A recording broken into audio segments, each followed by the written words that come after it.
दोस्तों नमस्कार, मेरा नाम है मनीष कुमार सिंह और आप देख रहे हैं 4 PM महाराष्ट्र। आपका बहुत बहुत स्वागत करता हूं। दोस्तों महाराष्ट्र से एक बड़ी खबर देने जा रहा है और ये बड़ी खबर जुड़ी हुई है महाराष्ट्र के डिप्टी सीएम एकनाथ शिंदे और सीएम देवेंद्र फडणवीस से। एकनाथ शिंदे ने एक बड़ा और कड़ा फैसला किया है और इस फैसले को देवेंद्र फडणवीस के खिलाफ भी बताया जा रहा है। क्या है वो फैसला? एकनाथ शिंदे ने, जो कि डिप्टी सीएम है, उन्होंने पहली बार डिप्टी सीएम होते हुए अपने विभाग में चिकित्सा सहायता सेल शुरू कर दिया है। चिकित्सा सहायता सेल जो शुरू किया, उसके हेड कौन बनाए गए हैं? उसके हेड बनाए गए हैं एकनाथ शिंदे के करीबी रमेश चिवटे। अब दोस्तों देखिए, पहले से ही मुख्यमंत्री चिकित्सा राहत कोष जो है वो चलता है। जो पहले जब एकनाथ शिंदे सीएम हुआ करते थे तब उनके पास था, उनके मंत्री यही रमेश चिवटे इसके हेड हुआ करते थे। जब देवेंद्र फडणवीस सीएम बने तो विभाग भी बीजेपी के पास चला गया और इस विभाग पर जो हेड बन गए रामेश्वर नाइक, वो भी बीजेपी के तरफ से देवेंद्र फडणवीस ने उन्हें बना दिया। और जो एकनाथ शिंदे के करीबी नेता थे रमेश चिवटे, उनकी छुट्टी कर दी।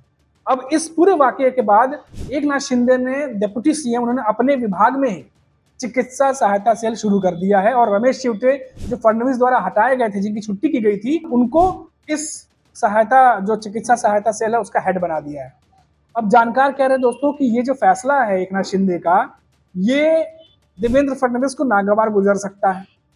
ये बिल्कुल भी देवेंद्र फडणवीस को पसंद नहीं आएगा, क्योंकि पहले से ही जो मुख्यमंत्री का जो चिकित्सा राहत कोष है वो चल रहा है, उसके अंतर्गत ये सारे काम होते हैं। फिर और एक बनाने की क्या जरूरत थी, और वो भी एकनाथ शिंदे अपने विभाग के अंतर्गत क्यों बना रहे हैं?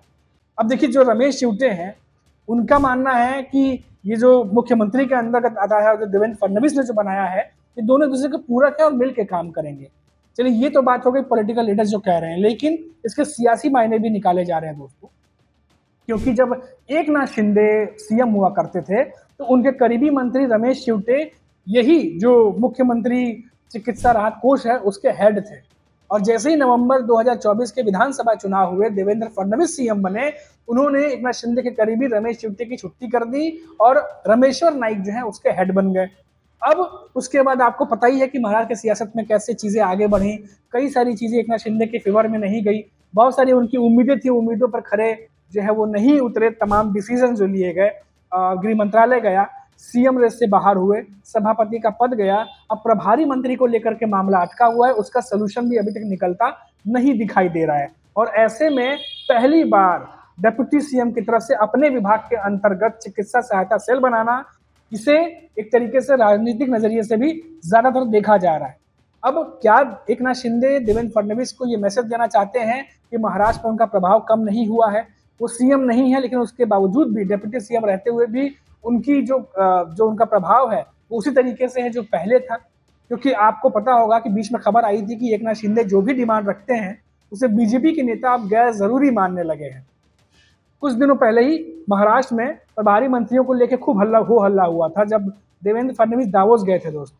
और हमने आपको रिपोर्ट्स में ये बताई भी थी कि कैसे देवेंद्र फडणवीस दावोस में थे, लेकिन यहाँ नासिक से बीजेपी के नेता और रायगढ़ से एनसीपी की नेता अदिति तटकरे, इन दोनों को वहां का प्रभारी मंत्री बना दिया गया था। लेकिन एकनाथ शिंदे के विरोध के चलते, उनके पार्टी के विरोध के चलते फैसले पे स्टे लगा और उसके बाद एकनाथ शिंदे चाहते हैं कि जो उनके मंत्री दावा ठोक रहे हैं उस पर भी विचार किया जाए और इस पर फैसला मिलजुल कर या उनके हक में सुनाया जाए। लेकिन अभी तक देवेंद्र फडणवीस ने इसका कोई सोल्यूशन नहीं निकाला है और न ही इस मामले को लेकर के कोई मीटिंग की है। और उसके बीच में अब ये खबर दोस्तों, अब इस खबर से जो राजनीतिक जानकार हैं, जो राजनीतिक एनालिसिस करते हैं, उनका ये मानना है कि एकनाथ शिंदे का ये फैसला बीजेपी के नेताओं को पसंद नहीं आएगा। क्योंकि देवेंद्र फडणवीस जो है वो सीएम बनने के बाद ज्यादातर विभाग अपने पास रखे हुए हैं। आपको याद होगा कि जो निजी सचिव जो दिए जाते हैं तमाम नेताओं को, वो भी निजी सचिव की नियुक्ति भी मुख्यमंत्री के कार्यालय से अप्रूवल के बाद ही होगी। इस बात को लेकर भी एकनाथ शिंदे के कई नेता नाराज चल रहे थे। तो कई सारी ऐसी चीजें हैं देवेंद्र फडणवीस अपने पास रखी हुई हैं। अब राजनीतिक जानकारी कहते हैं कि देवेंद्र फडणवीस चाहते हैं कि सीएम रहते हुए उनकी सरकार जब तक है तब तक वो काफी चीजों को अपने अंडर और कंट्रोल में चाहते हैं। लेकिन एकनाथ शिंदे जो है वो लगातार दरकिनार होते चले गए और बार्गेनिंग और जो भी चीजें वो मांग रहे थे वो नहीं मिला, जिसके बाद प्रेशर पॉलिटिक्स भी महाराष्ट्र में देखने को मिली। और इसी वजह से ये माना जा रहा है कि देवेंद्र फडणवीस और एकनाथ शिंदे के बीच दूरियां लगातार बढ़ती जा रही हैं। और दूसरी तरफ आप देखिए, अभी कुछ दिनों पहले आपको खबर हमने बताई थी कि नासिक में 2027 में होने वाले कुंभ को लेकर के देवेंद्र फडणवीस ने एक समीक्षा बैठक बुलाई थी। इसमें एकनाथ शिंदे फिर नहीं पहुंचे थे। फिर नहीं पहुंचे से मतलब उससे पहले भी मंत्रिमंडल के जो है वो मीटिंग हुई है, लेकिन उसमें एकनाथ शिंदे गायब रहे, नजर नहीं आए, और इसमें भी नजर नहीं आए। और तो और जब नासिक में एकनाथ शिंदे ने अलग से समीक्षा बैठक अपने मंत्रियों के साथ कर ली। हालांकि उन्होंने कहा कि वो नासिक किसी और काम से गए थे, लेकिन क्योंकि वहां थे इसलिए उन्होंने समीक्षा बैठक कर ली। तो क्यों नहीं अब तक किसी बड़े मीटिंग में देवेंद्र फडणवीस एकनाथ शिंदे नजर आ रहे हैं?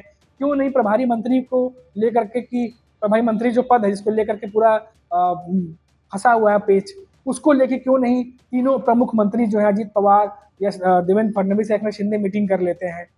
सबको लगा था कि मायावती की सरकार बनेगी 2024 के बाद तो काफी कुछ चीजें सेटल हो जाएंगी, लेकिन अब तक कोई भी मामला सेटल होता नहीं दिखाई दे रहा दोस्तों। और जिस तरीके से एक एक दिन बीतते जा रहे हैं, ऐसा लग रहा है कि एकनाथ शिंदे और देवेंद्र फडणवीस के बीच में दूरियां जो है वो लगातार बढ़ती जा रही है। इसका ताजा उदाहरण चिकित्सा सहायता सेल जो देवेंद्र फडणवीस ने अपने विभाग के अंतर्गत बना दिया है और अपने ही करीबी मंत्री रमेश चिवटे को उसका हेड बना दिया है। वही रमेश चिवटे जिसको देवेंद्र फडणवीस ने सीएम बनते ही छुट्टी कर दी थी, जिनको हटा दिया था और रामेश्वर नाइक को बना दिया था हेड।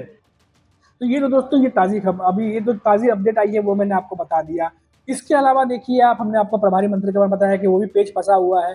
कुंभ मेले को लेकर के हमने बताया कि समीक्षा बैठक होनी थी, वो भी नहीं हुई। उसके बाद हमने आपको बताया कि कैसे मंत्रिमंडल की बैठक होनी थी, उसमें भी एकनाथ शिंदे नहीं पहुंचते हैं। तो ये जो लगातार दूरियां हैं ये बढ़ती ही चली जा रही है दोस्तों। और बार बार ये खबर आ रही है कि एकनाथ शिंदे जो है वो अपना प्रभाव, अपना वर्चस्व दिखाने के लिए कि वो भी दरकिनार नहीं किए जा सकते, वो एक मैसेज देने की कोशिश जो है उनकी तरफ से की जा रही है। अब निकाय चुनाव पे सबकी नजरें हैं और कहा जा रहा है कि शिवरात्रि जब बीतेगी उसके बाद महाराष्ट्र में चुनाव, जो निकाय चुनाव है, बीएमसी चुनाव है, उसको लेकर सुगबुगाहट तेज हो जाएगी। और उससे पहले एकनाथ शिंदे ये बिल्कुल भी मैसेज देना नहीं चाहेंगे लोगों के बीच में या महाराष्ट्र की जनता के बीच में कि महायुति में उनका कद छोटा हुआ है या उनका प्रभाव कम हुआ है। क्योंकि अगर ये मैसेज जाता है तो फिर निकाय चुनाव में, बीएमसी चुनाव में एकनाथ शिंदे के लिए बहुत ज्यादा मुश्किलें पेश आ सकती हैं। इसीलिए वो अपना एक स्टैंड जो है वो दिखा रहे हैं और अपना जो फैसले हैं वो ले रहे हैं। हालांकि पब्लिक मंच पर एकनाथ शिंदे और देवेंद्र फडणवीस या अजीत पवार खुलकर कुछ भी नहीं कहते, क्योंकि प्रमुख नेता हैं, कुछ भी खुल के नहीं कहेंगे। लेकिन जो उनके पार्टी के नेता हैं, उनके बयान जिस तरीके से आते हैं, उसे देखते हुए ये जरूर लगता है कि तीनों ही नेताओं के बीच में या महायुति के नेताओं के बीच में बहुत कुछ पेच फंसा हुआ है, जिसका निष्कर्ष या सलूशन अभी तक निकला नहीं है। और ये जो खबरें आती है इसी वजह से आती है दोस्तों। तो ये महाराष्ट्र की अभी जो खबर आई है लेटेस्ट, वो बड़ी खबर थी। और आपको बताई मैंने ही कैसे जो मुख्यमंत्री चिकित्सा राहत कोष है उसके होते हुए डिप्टी सीएम एकनाथ शिंदे ने अपने विभाग के अंदर फिर से जो है कैसे चिकित्सा सहायता सेल स्थापित कर दिया है और अपने ही करीबी मंत्री को जो है उसका हेड बना दिया है। अब देखते हैं कि इस फैसले के बाद क्या कुछ महाराष्ट्र की सियासत में होता है, देवेंद्र फडणवीस की तरफ से क्या कुछ कहा जाता है या बीजेपी के नेता क्या कुछ कहते हैं। और अभी के लिए इतना ही। आप देखते रहिए 4 PM महाराष्ट्र। नमस्कार।